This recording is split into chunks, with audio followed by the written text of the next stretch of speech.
صلی علی رسوله الكریم اما بعد فاعوذ باللہ من الشیطان الرجیم بسم اللہ الرحمن الرحیم الحمد للہ رب العالمین تمام تعریفیں اس اللہ کے لیے ہیں جو سارے عالموں کا پالنے والا ہے، الرحمن الرحیم جو بڑا مہربان نہایت رحم فرمانے والا ہے، مالک یوم الدین جو بدلے کے دن کا تنہا مالک ہے، ایاک نعبد و ایاک نستعین ہم تیری ہی عبادت کرتے ہیں اور تجھی سے مدد مانگتے ہیں، اہدنا الصراط المستقیم تو ہمیں سیدھے راستے پر چلا، صراط الذین انعمت علیہم ان لوگوں کے راستے پر چلا جن پر تو نے اپنا انعام فرمایا، غیر المغضوب علیہم ولا الضالین آمین ان لوگوں کے راستے پر مت چلا جن پر تیرا غضب نازل ہوا اور جو گمراہ ہو گئے۔ اے اللہ ہماری اس التجا اور دعا کو قبول کرنا۔ اللہ تبارک و تعالی نے اس مبارک صورت میں اپنے بندوں کو یہ تعلیم دی کہ تمہیں اپنے رب سے کچھ مانگنا ہے تو اس طرح مانگو، اسی لیے اس صورت کا نام تعلیم المسئلہ بھی ہے، سوال کرنے کی تعلیم۔ اس میں مانگنا اللہ نے ہمیں سکھایا کہ میرے بندو مجھ سے مانگو تو پہلے میری تعریفیں بیان کرو اور پھر مجھ سے یہ اقرار کرو کہ میرے علاوہ تو کسی سے مدد نہیں مانگو، تب تمہاری ضرورتیں پوری کرنے والا میں ہوں، تمہارا یقین ہے، تم اس کا اقرار کرو اور کہو ایاک نعبد و ایاک نستعین ہم عبادت بھی تیری کرتے ہیں اور مدد بھی تجھی سے چاہتے ہیں۔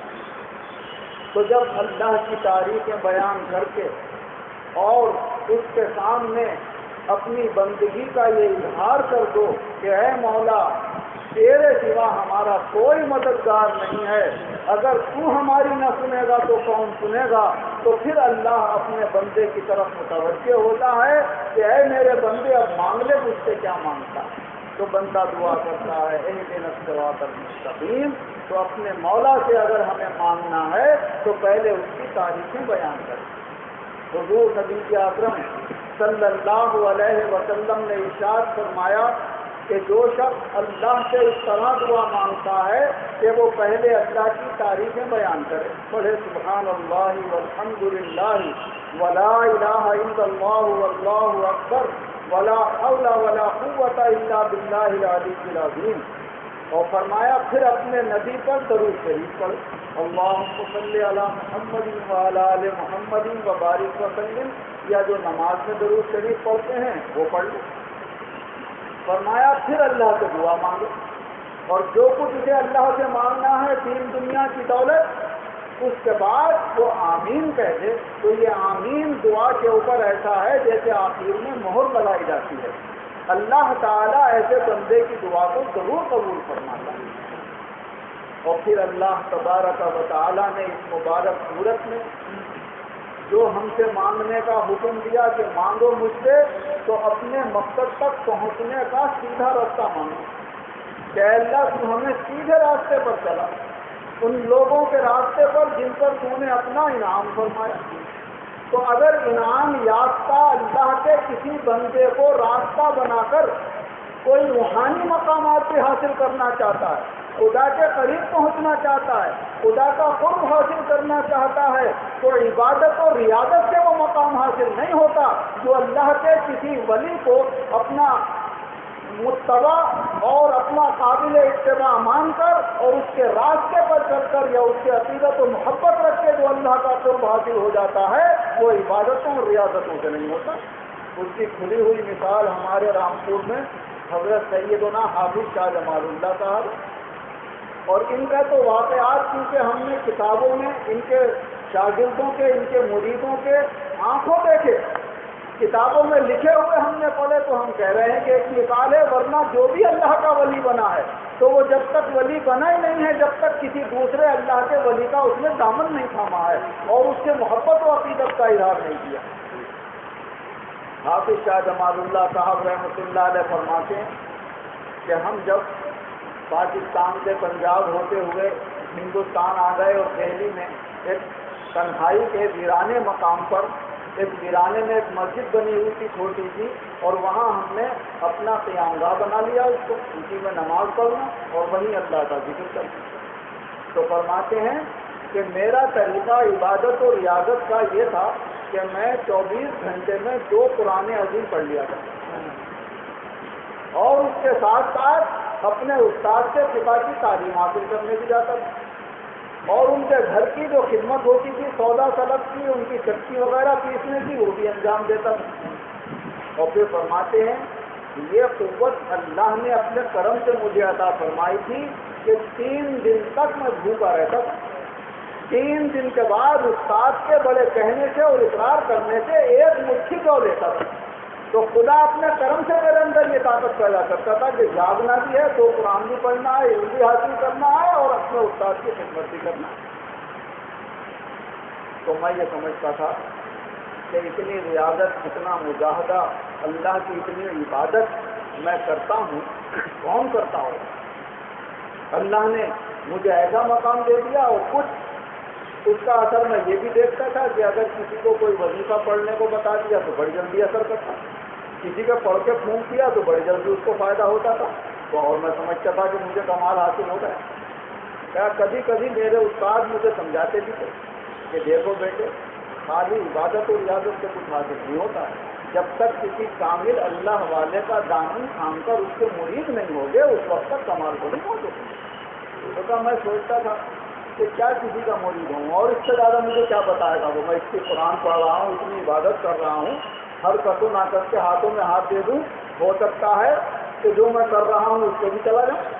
تو کیا میری سمجھ میں نہیں آیا۔ ایک دن رات کے وقت اسی طرح تنہائی میں مسجد کے سب دروازے بند کر کے میں قرآن عظیم کی تلاوت میں مشغول تھا، تو مردان خدا میں سے کوئی حضور کرامت فرماتے ہیں مسجد میں اتر آیا بغیر دروازے کھولے، اللہ کا کوئی مقرب بندہ، اور اس نے چھپ کر یہ آواز دی کہ اے جمال اللہ، اگرچہ قرآن عظیم کی تلاوت عین عبادت ہے،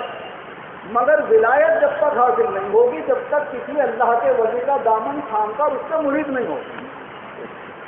یہ آواز جب میں نے سنی تو میں نے ادھر ادھر دیکھا کون آ گیا مسجد میں، کیا کوئی دروازہ کھلا رہ گیا؟ میں دروازے پہ گیا، دروازے ویسے بند تھے جیسے میں نے بند کیے، تو میں نے دروازے کھول کر باہر گیا، شاید مسجد کے باہر سے کوئی آواز دے رہا ہو، تو باہر بھی کوئی نہیں آیا، کافی مسجد کے چاروں طرف گھوم کر دیکھا،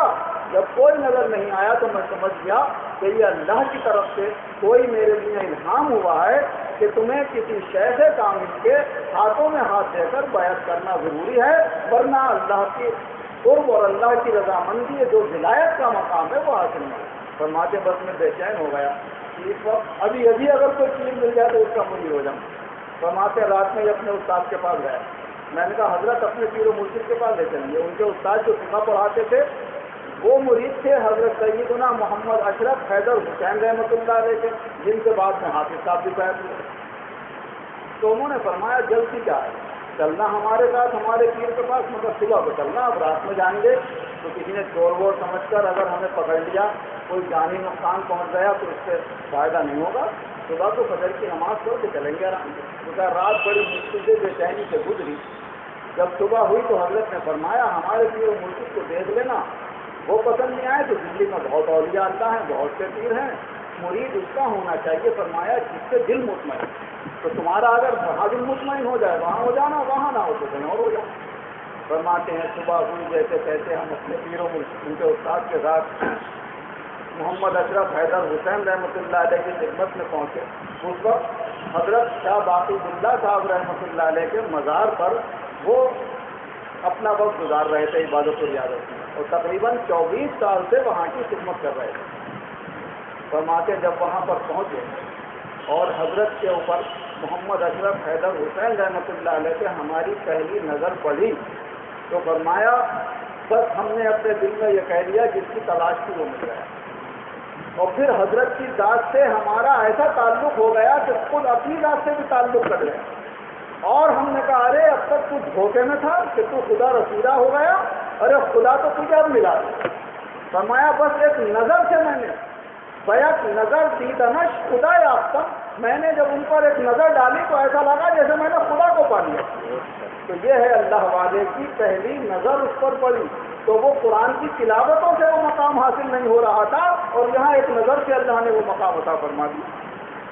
کیا ہمارے استاد نے پوچھا کہو جمال اللہ کیا ارادہ؟ فرمایا ارادہ کیا بس کہہ نہیں سکتے کیا حال ہے، غریب لے گئے۔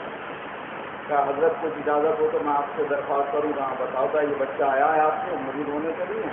کیا کرتا ہے؟ یہ صبح پڑھتا ہے، 2 قرآن عظیم روز پڑھ لیتا ہے، 3 دن میں 1 مٹھی جو کھاتا ہے، یہ کھاتا ہے۔ تو حضرت نے نہ تو یہ سنا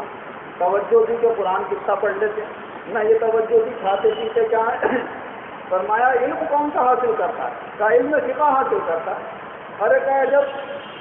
شادی نہیں کرے گا تو حیض کا مسئلہ کس کام نہ آئے گا؟ تو حضرت نے اسی وقت نظر سے کاٹ لیا کہ اس کی شادی ہونے والی نہیں ہے، اور اس کے لیے اللہ کا حکم نہیں ہے۔ وہ جب حضرت کا فرمان سنا تو سمجھ گئے کہ ہمارے لیے اللہ کی طرف سے شادی کا حکم نہیں ہے۔ پھر حضرت نے فرمایا کہ رات کو استخارہ کرو، جو استخارے میں تمہیں نظر آ جائے وہ صبح کو ہم بتا دیں گے۔ کہ ہم نے رات کو استخارہ کرا، جو خواب دیکھی تھی وہ بھی بھول گئے، ہم تو بس دل میں یہ شوق ہو گیا تھا کہ اس صورت سے مرید ہو جائیں۔ کہ صبح کو جب ہم آئے پھر حضرت کے پاس، تو حضرت اس وقت حضرت خواجہ باقی اللہ صاحب رحمۃ اللہ علیہ کی پانچی کو بیٹھے ہوئے مراقبہ فرما رہے کہ جب ہم جیسے ہی پہنچے تو آپ نے یہ نہیں پوچھا کہ تم نے استخارہ کیا یا نہیں کیا، کیا خواب دیکھی، فرما لاؤ ہاتھ میں، اور بیعت کر کے سلسلے میں داخل فرما دیا۔ اللہ کا شکر و احسان یہ ہے کہ میں بھی اپنے پیر مرشد سے اسی جگہ مرید ہوا تھا۔ یہ برکتیں وہاں کی ملی، بات بلّہ صاحب کے مزار میں میں ریاضی صاحب سے مرید ہوا تھا، ہمارے حافظ صاحب رحمۃ اللہ علیہ جہاں مرید ہوئے، تو ان مقامات کی برکتیں بھی حاصل ہوتی۔ تو پھر فرماتے ہیں حضرت سیدنا حافظ شاہ جمال اللہ صاحب رحمۃ اللہ علیہ کہ جس دن میں مرید ہوا ہوں اس دن سے پھر میں حضرت کی خدمت میں صبح سے شام تک ہاتھ باندھے کھڑا رہتا تھا۔ نماز کے ٹائم پہ نماز پڑھتا تھا، اور باقی ٹائم بس حضرت کے سامنے حضرت کو دیکھتا رہتا تھا اور ہاتھ باندھے کھڑا رہتا تھا۔ کہ اگر کبھی دل ادھر ادھر کو ہوا، نظریں تو حضرت کی طرف رہتی تھی، دل بھی ادھر ادھر کو ہوا تو حضرت سمجھ جایا کرتے تھے۔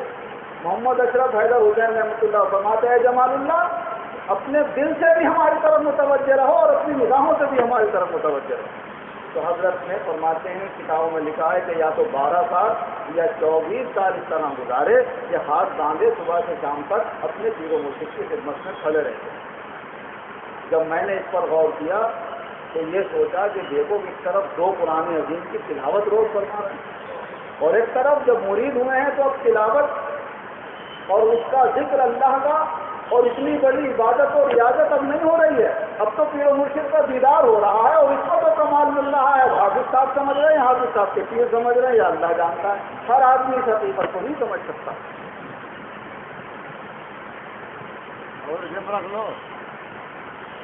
تو حضرت سیدنا حافظ شاہ جمال اللہ صاحب رحمۃ اللہ علیہ کو جو اللہ تبارک و تعالیٰ نے یہ بلند مقام عطا فرمایا وہ پیر و مرشد کی نظر عنایت سے عطا فرمایا، اور اسی اللہ نے اپنی عنایت اور اپنی عطاؤں کی طرف توجہ دلائی ہے اپنے بندوں کو کہ اے میرے بندوں اگر منزل مقصود تک پہنچنا چاہتے ہو تو ہمارے انعام یافتہ بندوں کے راستے پر چلنے کی ہم سے دعا مانگو۔ اگر تمہیں ہمارے انعام یافتہ بندوں کا راستہ مل گیا تو تمہاری دنیا بھی کامیاب ہو جائے گی اور آخرت بھی کامیاب ہو جائے گی۔ اسی طرح سلسلہ بسلسلہ حافظ صاحب سے یہ فیض حاصل کیا حضرت سیدنا فیض بخش شاہ درگاہی محبوب الہی رحمۃ اللہ علیہ۔ پھر ان کی خدمت میں آئے حضرت شاہ امام الدین خان صاحب رحمۃ اللہ علیہ، وہ ان کے نظر عنایت سے باکمال بنے۔ حضرت شاہ امام الدین خان صاحب رحمۃ اللہ علیہ کی نظر عنایت سے حضرت سیدنا شاہ احمد علی خان صاحب رحمۃ اللہ علیہ باکمال بنے۔ ان کی نظر عنایت سے حضرت شاہ خان محمد خان صاحب رحمۃ اللہ علیہ باکمال بنے۔ ان کی نظر عنایت سے حضرت مولانا شاہ وزیر محمد خان صاحب رحمۃ اللہ علیہ باکمال بنے۔ ان کی نظر عنایت سے حضرت مولانا شاہ وزیر محمد خان صاحب رحمۃ اللہ علیہ باکمال بنے. ان کی نظر عنایت سے حضرت مولانا خطیب اعظم شاہ وزیر الدین احمد خان صاحب رحمۃ اللہ علیہ باکمال بنے, اور ان کی عنایت سے ہمارے پیر و مرشد حضرت مولانا مولوی شاہ ریاض الدین احمد خان صاحب رحمۃ اللہ علیہ باکمال بنے. ہم نے بھی اپنے پیر و مرشد شاہ ریاض الدین صاحب رحمۃ اللہ علیہ کو کبھی نہ اپنی عبادتوں پر ناز کرتے ہوئے کہ میں اتنا جگ لیتا ہوں, میں اتنا قرآن پڑھ لیتا ہوں, میں اتنی عبادت کر لیتا ہوں, نہ اپنے کھانے پینے کی کوئی بات کا ذکر ہم نے سنا کہ میں اتنا کم کھاتا ہوں, یا میں اتنے مجاہدے کر لیتا ہوں اور اتنی محنت و مشقت کی زندگی گزارتا ہوں, یا میں اتنی محنت سے طالب علموں کو پڑھاتا ہوں. بس ذکر فرماتے تھے تو اپنے پیر و مرشد مولانا شاہ وزیر الدین احمد خان صاحب رحمۃ اللہ علیہ کا ذکر فرماتے تھے کہ ہماری یہ حالت ہے, مگر ہم یہ چاہتے ہیں کہ اپنی زندگی میں کوئی وزیر الدین صاحب کا نمونہ دیکھیں.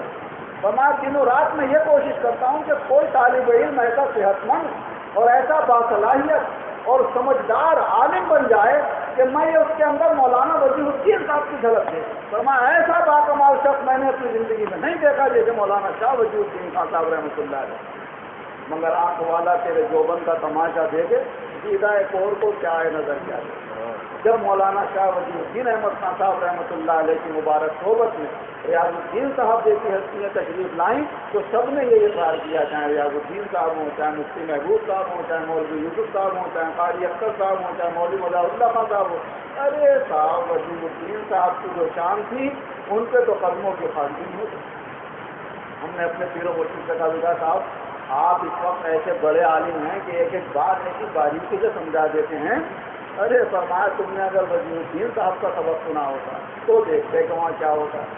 تو ایسا فرمایا جب حدیث پڑھانے بیٹھتے تھے تو ایسا لگتا تھا جیسے سمندر میں جوش آ گیا ہے اور سارے موتی سمیٹ کے کنارے پہ ڈال دیے ہیں اور دامن میں جگہ نہیں ہے بھرنے کے. یہ عالم ہوتا تھا وزیر الدین صاحب. تو یہ اللہ نے ان کو مقام عطا فرمایا, یہ بھی کس سے اللہ والے کی نظر سے عطا فرمایا. مولانا شاہ وزیر الدین خان صاحب رحمۃ اللہ علیہ اپنے پیر و مرشد مولوی شاہ وزیر محمد خان صاحب رحمۃ اللہ علیہ کے گھر صبح ہی پہنچایا کرتے تھے. صبح کے چائے بھی نہیں پیتے, وہیں جا کر چائے بناتے تھے, خود بھی پیتے تھے, حضرت کو بھی پلاتے تھے, اور حضرت کے پان بنا کر بیٹھنے میں رکھتے تھے. تھالی والی کتر کے اور جو بھی وہ لیتے تھے وہ اس کو تیار کر کے رکھا کرتے. پھر جب حضرت تیار ہو جاتے مدرسے آنے کے لیے, جس میں مدرسہ عالیہ میں پڑھاتے تھے, تو کہا ہم ان کے پیچھے چل دیتے تھے. کہا ایک دن جب ہمارا امتحان قریب تھا, ہم نے رات بھر مطالعہ کیا فجر تک اپنے امتحان کی تیاری کے لیے. فجر کی نماز پڑھ کے ہم سوئے نہیں, جو اپنی خدمت کر رہے تھے سالوں سے اس خدمت کے لیے پہنچ گئے. حضرت سے ویسی تھالیاں کتنی پان لگائے, چائے بنا کے دی, اور ان کے ساتھ مدرسے آئے. بیٹھے حضرت کے سامنے ہم بیٹھے, حضرت نے دیکھا تو وہاں سے ہماری سرخ ہو رہی. تو مولانا وزیر محمد خان صاحب رحمۃ اللہ نے فرمایا وزیر کی آنکھیں تمہاری سرخ ہو رہی ہیں, آج رات سوئے نہیں کیا؟ کہا حضرت امتحان کا زمانہ ہے, رات کا مطالعہ کیا, نیند آئی نہیں ہے, اور پھر آپ کی خدمت میں آنا. اچھا. تو حضرت کا دل ہو گیا, تو حضرت کا دل چاہا کہ کچھ نواز کے ہیں, اللہ والے کو کوئی بات پسند آ جائے سمجھ جو کام ہوگا. ایک دم آنکھیں نیچلی ہو گئی وزیر محمد خان صاحب رحمۃ اللہ, اور کافی دیر مراقبہ ہوا, اور پھر آنکھیں کھولی. فرمایا بھی ہم نے آنکھیں بند کی تھی تو ہمارے سامنے حافظ شاہ جمال اللہ صاحب تشریف لائے, اور فرمایا وزیر الدین سے کہہ دو ہم نے بغیر محنت کے اسے عالم بنایا. تو ایک نظر سے اللہ والے کی, وہ چاہے تو عالم باکمال بنا دیں, کسی کو چاہے تو ولی کامل بنا دیں. تو یہ سب کچھ اللہ کے نیک اور مقرب بندوں کے راستے پر چلنے سے, ان کے عقیدت و محبت سے ملتا ہے. اسی لیے اللہ نے فرمایا کہ خوب ہماری تعریفیں کرو, خوب ہماری توحید کا اقرار کرو, لیکن ہم سے تم جب دعا کرو تو یہ مانگو کہ ہمارے جو مقرب اور نیک بندے ہیں, ہمارے انعام یافتہ بندے ہیں, تمہیں ان کا راستہ مل جائے. اگر ان کا راستہ مل گیا تو تمہاری دنیا بھی کامیاب ہو جائے گی اور آخرت بھی کامیاب ہو جائے گی. اللہ کے جو نیک اور مقرب بندے ہیں, جو ان کا راستہ ہے, اللہ وہ ہم سب مسلمانوں کو عطا فرمائے اور اپنے سب بندے بندیوں کو عطا فرمائے, اور بآسانی اپنا قرب اور اپنی رضامندی اللہ تعالیٰ دونوں جہاں الحمد لله رب العالمين والعاقبة للمتقين والصلاة والسلام على خير خلقه سيدنا ومولانا محمد وآله وأصحابه أجمعين. اے اللہ ہمارے گناہوں کو معاف فرما، آئندہ گناہوں سے بچنے کی توفیق عطا فرما. اپنے ان محبوب اور مقرب بندوں کے صدقے میں جن کے ہم نے نام لیے اور جو ہمارا یہ سلسلہ ہے ان کے وسیلے سے ہمارے گناہوں کو معاف فرما، آئندہ گناہوں سے بچنے کی توفیق عطا فرما. اے اللہ ہمیں سیدھا سادہ اپنی نام یافتہ بندوں کا راستہ عطا فرما اور ساری زندگی اس پر چلنے کی توفیق عطا فرما. اسی راستے پر چلتے چلتے ایمان و عزت کے ساتھ بآسانی ہمارا خاتمہ فرما اور اپنے انہی مقبول بندوں کے ساتھ آخرت میں ہمارا حشر فرما اور ان مقبول بندوں کے صدقے میں مولا سب کی جانے پریشانیاں دور فرما، سب کی جائے مرادیں پوری فرما، سب کے گھروں میں چین سکون پیدا فرما.